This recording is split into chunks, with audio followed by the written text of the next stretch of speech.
ক্ষমতা কখনো চিরস্থায়ী নয়, তেমনি পৃথিবীতে কেউ চিরস্থায়ী নয়। ভাবুন তো, যদি হঠাৎ করেই যুক্তরাষ্ট্রের বর্তমান প্রেসিডেন্ট ডোনাল্ড ট্রাম্প কোনো কারণে দায়িত্ব পালনে অক্ষম হয়, তাহলে ঠিক সেই মুহূর্তে কি হবে? নতুন নির্বাচন হবে নাকি পুরো দেশ নেতৃত্বহীন হয়ে পড়বে? আসলে বাস্তবতা একেবারেই ভিন্ন।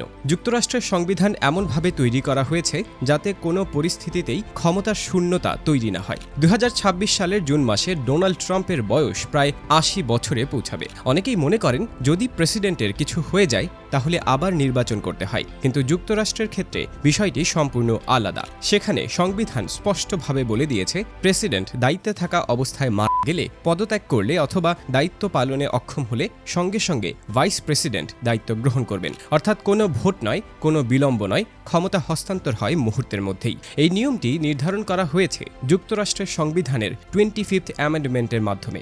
এই সংশোধনী অনুযায়ী প্রেসিডেন্টের অনুপস্থিতি বা অক্ষমতার ক্ষেত্রে ভাইস প্রেসিডেন্ট সরাসরি প্রেসিডেন্ট হিসেবে দায়িত্ব নেন, আর বর্তমান সময়ের ভাইস প্রেসিডেন্ট হচ্ছেন জেডি ভ্যান্স। তাই ভবিষ্যতে যদি কোনো কারণে ট্রাম্প দায়িত্ব পালন করতে না পারেন, তাহলে যুক্তরাষ্ট্রের পরবর্তী প্রেসিডেন্ট হিসেবে দায়িত্ব গ্রহণ করবেন জেডি ভ্যান্স এবং তিনি ট্রাম্পের নির্ধারিত মেয়াদ শেষ হওয়া পর্যন্ত দায়িত্ব পালন করবেন। যদি প্রেসিডেন্ট মারা না যান কিন্তু অসুস্থতার কারণে দায়িত্ব পালন করতে না পারেন, তাহলে কি হবে? এই ক্ষেত্রেও যুক্তরাষ্ট্রের সংবিধানে পরিষ্কার নিয়ম রয়েছে। যদি প্রেসিডেন্ট নিজেই ঘোষণা করেন যে তিনি সাময়িকভাবে দায়িত্ব পালন করতে পারছেন না, তাহলে ভাইস প্রেসিডেন্ট অ্যাক্টিং প্রেসিডেন্ট হিসেবে দায়িত্ব গ্রহণ করেন। আবার যদি প্রেসিডেন্ট নিজে ঘোষণা না করেন কিন্তু পরিস্থিতি এমন হয় যে তিনি দায়িত্ব পালনে অক্ষম, তাহলেও ভাইস প্রেসিডেন্ট এবং মন্ত্রিসভার সদস্যরা যৌথভাবে সিদ্ধান্ত নিয়ে দায়িত্ব গ্রহণ করতে পারেন। অর্থাৎ যে কোনো পরিস্থিতির জন্য আগেই পরিকল্পনা তৈরি রাখা হয়েছে।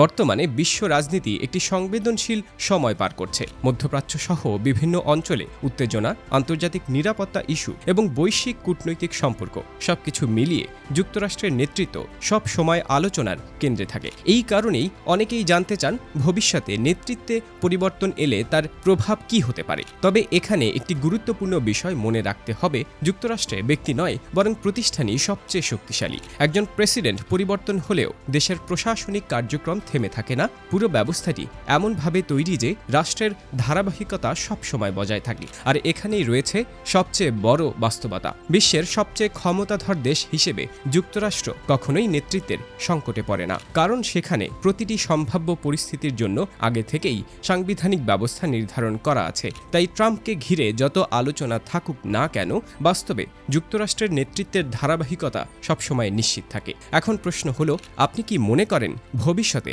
যুক্তরাষ্ট্রের নেতৃত্বে বড় কোনো পরিবর্তন আসতে পারে? আর যদি কখনো এমন পরিস্থিতি তৈরি হয়, তাহলে কি জেডি ভ্যান্স হতে পারেন পরবর্তী প্রেসিডেন্ট?